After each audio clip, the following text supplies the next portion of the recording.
Bonjour et bienvenue à un nouvel épisode de Aller-retour, la saison 2. Saison 2. Avant de commencer, je veux savoir, Alex, où sommes-nous aujourd'hui? Nous sommes au bain public à Rimouski, sur la rue principale, qui est une coopérative. Puis on a, c'est ça, la chance de pouvoir tourner ici quelques épisodes, donc on les remercie. Yes, et aujourd'hui, on a une invitée toute spéciale, Soraïda Caron, chorégraphe et danseuse de Trois Pistoles, Yes. pistoloise.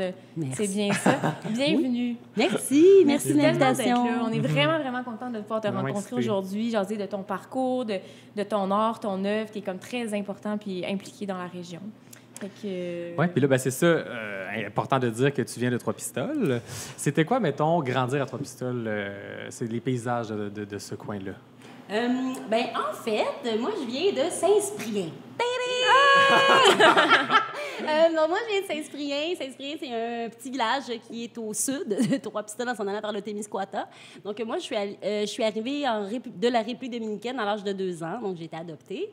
Et de 2, mettons, jusqu'au secondaire, j'ai habité à Saint-Cyprien. Donc, moi, ce que je me rappelle de mon village, c'est la vallée de la rivière Tout-Piqué, les grandes montagnes, que, ben, pour moi, quand t'es tout petit, quand t'es tout petite, toutes les choses ont l'air plus que c'est réellement. Donc, je me rappelle surtout du territoire. Et moi, quand j'étais jeune, dans les années 80, on pouvait... on dirait que les frontières des terrains avec les voisins n'existaient pas. Hein? Fait qu'on pouvait se promener un peu n'importe où. Fait que j'avais vraiment l'impression que ma maison était le village au grand complet. Et comme j'étais la seule petite noire de mon village, bien, vous comprendrez bien que tout le monde me connaissait. Donc, j'étais un peu, je pense, un petit peu la star du village, malgré moi. Et mes parents avaient un dépanneur qui s'appelait Dépanneur chez Soraïda. Donc, tu sais, fait que Saint-Cyprien est vraiment mon village, en fait, dans lequel j'ai grandi. Et au secondaire, là, je suis déménagée à Trois-Pistoles. Et c'est là que je suis tombée en amour avec le fleuve. C'est ce qui a fait que je suis restée. Puis toi, dans le fond, c'est ça, on en a parlé dans l'introduction. C'est où, dans le fond, que tu as commencé à t'intéresser à la danse? Moi, j'ai été en contact avec la danse très tard. En fait, quand j'étais ado, je faisais davantage du théâtre, puis je voulais être comédienne, je voulais être écrivaine, je voulais être journaliste, je voulais être tout sauf danseuse. Je connaissais même pas ce métier. Chorégraphe, on m'aurait demandé c'était quoi, puis j'aurais fait Et donc, j'ai étudié en littérature, finalement, au cégep et à l'université. Et je me rappelle, à l'université, donc en 2001, avec une de mes collègues, à l'intérieur d'un cours, on devait aller voir un spectacle d'une autre discipline que la littérature pour nous inspirer. Parfait, ma collègue, elle me dit « Hey, est-ce qu'on va voir un spectacle de danse au Grand Théâtre de Québec? » Danse? OK. Pourquoi pas? Pourquoi pas? Et je vais m'en rappeler toute ma vie. Je suis assise. On avait pris les meilleures places parce qu'elle aimait beaucoup la danse. On est en plein milieu du Grand Théâtre de Québec. Et là, ça commence. C'est la compagnie Marie Chouinard avec Le Cri du monde, suivi des 24 préludes de Chopin. Et là, moi, je finis le show. Je suis sur le bout de mon siège, puis je suis comme... Mais qu'est-ce que je viens de vivre? Mais qu'est-ce que c'est que ça? T'sais?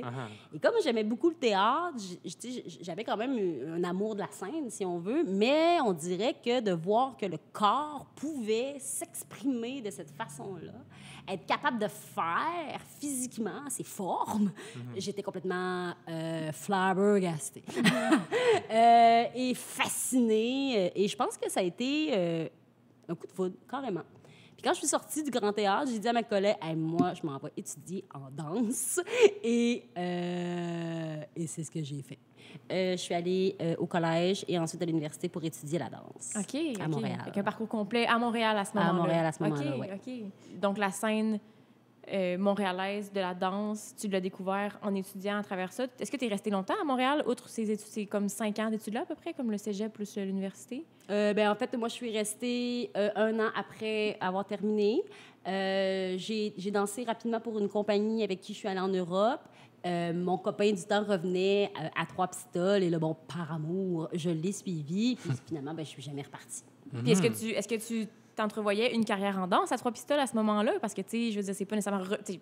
J'assume que Trois-Pistoles, à ce moment-là, tu n'étais peut-être pas reconnu pour la danse. Fait qu'est-ce que tu pensais que ce serait possible? As-tu toujours eu espoir que tu pourrais gagner ta vie avec la danse à Trois-Pistoles?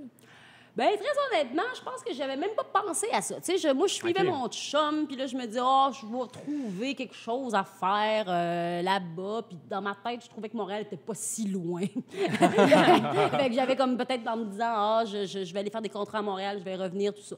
Bon, là, la réalité arrive et ça se passe pas du tout comme ça. Là, il faut que je travaille. J'ai des études à payer. Donc, j'ai enseigné, en fait, à l'École de danse 4 temps à Rimouski. Donc, c'est ce que j'ai fait pendant 5 ans. Un métier que, encore une fois, j'aurais pas pensé faire. Moi, je voulais vraiment danser. Et même chorégraphier, hein, c'est arrivé beaucoup plus tard. Et là, j'ai fait danser les autres, en fait. Et aujourd'hui, je me rends compte qu'être professeur m'a appris à voir, à regarder, à prendre le temps de voir qu'est-ce que le corps a à offrir et comment moi, je peux aider les étudiants, les étudiantes à atteindre, si on veut, une certaine technicalité. Fait que, tu sais, j'ai appris à danser en apprenant à faire danser, si je peux le dire comme ça. Ouais, ça m'a beaucoup rempli d'enseigner. Absolument. Est-ce que tu enseignes encore aujourd'hui ou c'est surtout ta pratique que tu j'aime dire que j'ai pris ma retraite. J'enseigne plus des classes, mettons des sessions complètes. C'est beaucoup de temps. Et comme on le sait, la pratique artistique a besoin de tout notre amour, de tout notre temps et de tout notre financement, j'oserais dire, pour arriver à créer quelque chose qui se tient. Ce que je trouve super le fun au Bas-Saint-Laurent, c'est que comme il n'y a pas de communauté de danse, ben il y a une communauté d'artistes. Fait que là, ça m'oblige, si on veut, à aller à la rencontre de d'autres disciplines, puis de faire « OK, tu sais, finalement, la sculpture, ça fonctionne comme ça. La littérature, les mots, oui, c'est ça. » Fait que je trouve ça super riche d'avoir accès à tous ces artistes qui œuvrent sur d'autres disciplines puis qui viennent nourrir la mienne. Là, on a parlé beaucoup de, justement, avoir une pratique dans la région, mais comment la région influence la pratique? Comment tu l'intègres? Parce que je pense que ça fait quand même partie un peu des projets que tu inities, que tu chorégraphies. Comment la région se reflète dans tes projets? Je vais dire, il y a plusieurs choses. Hein. Déjà, le territoire et sa beauté, le fleuve. Hein. Moi, c'est pour ça que je suis déménagée à Trois-Pistoles, que j'aime tellement cette ville, c'est la proximité avec le fleuve. Le fleuve amène, je vais dire, une certaine tranquillité, une certaine paix. Tu vois l'horizon, tu vois l'autre côté. Fait que il y a quelque chose qui libère, hein, qui part un peu avec les marées. L'air, la faune, la flore influencent absolument le travail chorégraphique. Et je le vois quand les interprètes viennent, à quel point juste aller prendre une petite bière sur le bord de la mer, ça nous soude, ça nous... c'est ça, c'est bon pour l'équipe. Et je dirais que aussi, ce qui m'inspire beaucoup à Trois-Pistoles, c'est les gens. Hein, comme je viens de là, je connais tout le monde. Fait qu'il y a une facilité à faire des contacts, il y a une convivialité. Tu sais, il y a comme cette espèce de facilité-là, mais pas juste à Trois-Pistoles, je dirais le Bas-Saint-Laurent au complet. Dans le cadre d'une discipline méconnue en région, tout ça, c'est facilitant. Oui, clairement. Mais je pense que là, ça ouvre quand même la porte à notre segment Panorama, je crois, Alex. Oui, justement, je pense que c'est le moment.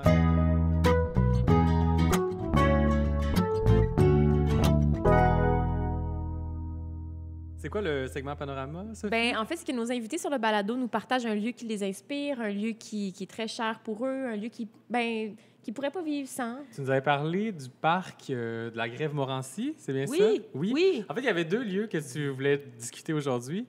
On peut s'en offrir 2. Je pense que oui. Dans le fond, c'est quoi pour toi le parc de la Grève-Morancy à Trois-Pistoles? C'est une grève qui est remplie de souvenirs. C'est notre grève chouchou, je dirais, parce qu'il y a un grand parc, tout ça.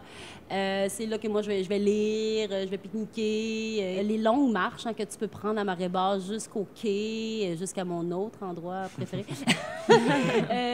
Pour moi, c'est un lieu de relaxation. Tu sais, je suis à Trois-Pistoles, mais j'ai l'impression que je suis en voyage, même si je suis juste à la grève. Tu sais, puis le vent purificateur, c'est vraiment un endroit magnifique.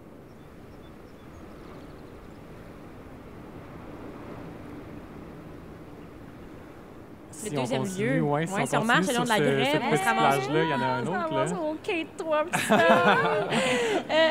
Le quai, je pense que c'est l'endroit de prédilection pour plusieurs personnes. Hein. C'est un lieu de rassemblement. Tous les gens se rencontrent au quai, les couchers de soleil.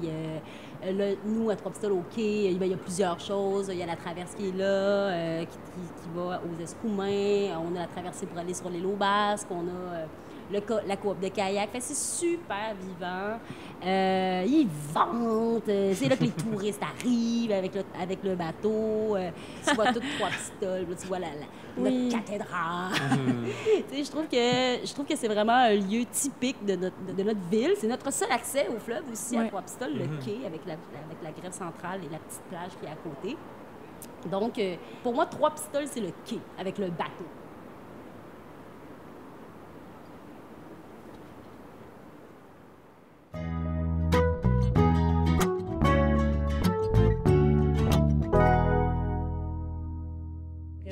Le quai est en mouvement beaucoup ces temps-ci. C'est la 3e édition que tu organises le projet sur le quai On danse, c'est bien ça? Au quai, on danse.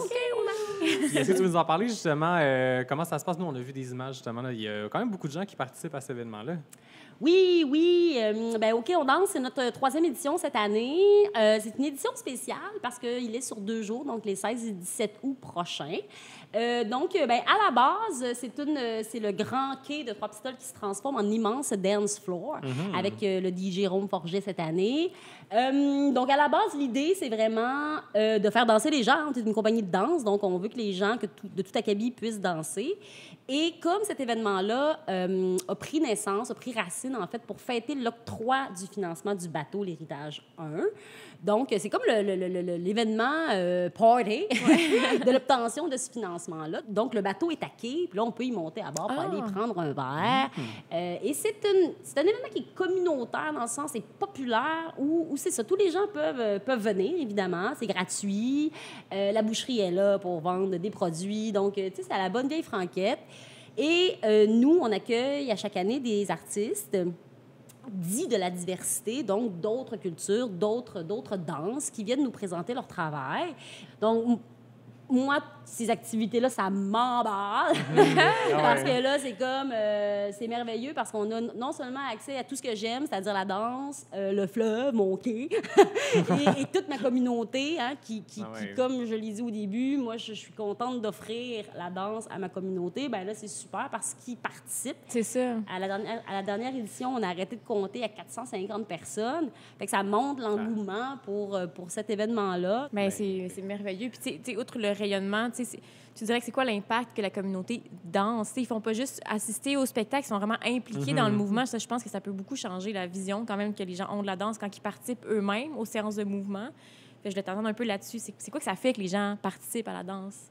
Bien, que les gens dansent, c'est tout simplement merveilleux. Et là, on se rend compte, en fait, que les gens aiment danser. Mais c'est ça! Les gens aiment bouger, aiment danser. On a des soirées dansantes, c'est étrangement de plus en plus rare, tu sais, des lieux où on peut juste aller danser, de plus en plus rare. Donc là, ça devient une espèce d'immense lieu, justement, de rencontre et de possibilité de danser. Et tout le monde aime danser, là, que les poupous, les enfants, ils mènent tous les petits genoux qui plient, puis wouhou! Puis même les personnes plus âgées, tu sais, on lève leurs petits souliers, puis ils viennent danser avec nous. Fait que ça, j'aime beaucoup ça, de voir qu'autour du mouvement, en fait, il y a vraiment un rassemblement qui est possible. Et comme on est sur un quai, donc qui est déjà un lieu de rassemblement, donc les gens sont déjà habitués d'aller à la rencontre d'eux. On n'est pas dans une salle de spectacle ou dans un lieu où on a des protocoles, si on veut, tu sais, de rencontres ou des façons de faire. Là, on est sur un quai, un lieu que tout le monde s'approprie, que ce soit le tien ou pas. et là, les artistes sont là, ils dansent après avec les gens. Et là, c'est la rencontre. La rencontre à bâton rompu. OK, bon, qui es-tu? C'était super. Ou j'ai pas compris. Puis là, j'aime beaucoup cette espèce de médiation-là culturelle. Donc, l'idée, hein, c'est de susciter l'intérêt pour la danse, mais susciter l'intérêt aussi pour les artistes qui la portent. Absolument. Et avoir des coups de cœur. Hein. On a des coups de cœur en musique. Moi, je suis tel artiste musicalement depuis le début de sa carrière. J'ai tous ses albums. Hey, ça serait vraiment le fun qu'on fasse ça en danse. Hey, moi, je suis cette artiste de danse. J'adore ce qu'elle fait ou ce qu'il fait, puis je suis sa carrière et je suis ses spectacles. Ça serait vraiment le fun qu'on puisse avoir cette espèce d'alter ego-là dans notre discipline aussi. C'est clairement une super belle initiative. Là, puis, clairement, il y aurait une réception, ben, je pense. En tout cas, je suis sûre que oui. Là. Ouais. Moi, je trouve qu'en tout cas, tu as une belle fierté de ta région, en tout cas spécifiquement de Trois-Pistoles. Je trouve ça beau parce que justement, souvent, les artistes, ils s'en vont de leur région de natale, puis ils reviennent souvent pas du tout. Fait que, en tout cas, il y a quelque chose qui est beau à voir, qu'il y a une possibilité de revenir puis de se sentir quand même chez soi, puis qu'on développe les paysages pour peut-être aussi une prochaine génération d'artistes qui vont vouloir s'attacher à quelque chose puis avoir un portrait ou genre une visibilité qui fait qu'ils peuvent penser que c'est possible. Puis là, on te voit aussi au Théâtre du Bic cette année, je crois, ou ben, en fait pour la saison qui s'en vient. Oui. Est-ce que tu veux nous en parler un peu, justement, de ton projet? Ouais. Le Théâtre du Bic est un peu une drôle de bête. Puis je suis bien contente que cette drôle de bête soit au Bas-Saint-Laurent.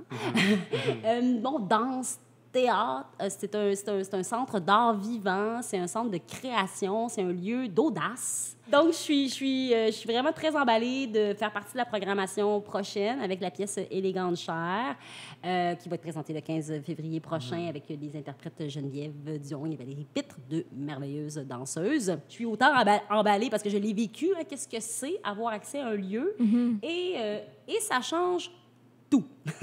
Parce que, ça nous prend un lieu pour créer, parce qu'on est des créateurs et des créatrices, donc sans lieu, on est un peu... C'est difficile. Hein? Puis la danse, on a besoin d'un lieu adéquat et sécuritaire. Et là, d'avoir accès à ce lieu-là fait en sorte que le travail va plus vite, parce qu'on a l'espace. Et moi, j'aimerais ça, tu sais, le temps file quand même, mais j'aimerais que tu nous parles un peu justement de ton œuvre Élégante Chair. Tu l'as comme mentionné, mais tu sais, est-ce qu'on peut savoir un peu c'est quoi les grandes lignes, c'est quoi les thématiques que tu veux aborder avec ça? Là, tu travailles avec deux interprètes. Peux-tu juste nous parler un peu? Moi, je suis très curieuse, je veux savoir.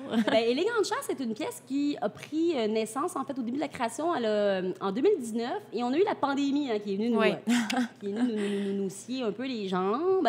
Et c'est une pièce qui s'inspire des œuvres de l'artiste, de la sculpteur Ito Laïla Lefrançois, qui est une artiste de Saint-Narcisse. Donc, moi, j'ai été complètement...